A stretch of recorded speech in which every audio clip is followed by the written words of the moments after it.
আসসালামু আলাইকুম। আশা করছি সবাই ভালো আছে। দণ্ডবিধি সাবজেক্টের 1 থেকে 4 পর্যন্ত ধারা আজকে বর্ণনা করব। ধারা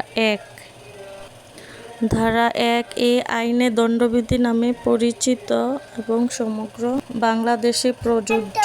ধারা 2 বাংলাদেশে সংঘটিত যে কোনো অপরাধ এই আইনের অধীনে শাস্তিযোগ্য। ধারা 3 বাংলাদেশের ভেতরে সংঘটিত বা প্রভাব ফেলে এমন অপরাধের বিচার বাংলাদেশি আদালতে হবে। ধারা 4 কিছু ক্ষেত্রে বাংলাদেশের নাগরিক বা দেশের বিরুদ্ধে সংগঠিত অপরাধ বিদেশে হলেও এই আইনের আওতায় পড়ে।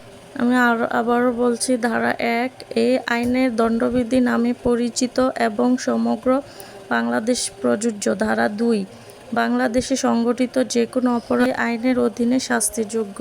ধারা 3 বাংলাদেশের ভেতরে সংগঠিত বা প্রভাব ফেলে এমন অপরাধের বিচার বাংলাদেশে আদালতে হবে। ধারা 4 কিছু ক্ষেত্রে বাংলাদেশের নাগরিক বা দেশের বিরুদ্ধে সংগঠিত অপরাধ বিদেশে হলেও এই আইনের আওতায় পড়ে। তো প্রিয় সুধী, আজকের ভিডিও এতটুকুই থাকুক। আগামী ক্লাসে 5 থেকে 8 পর্যন্ত বর্ণনা করব।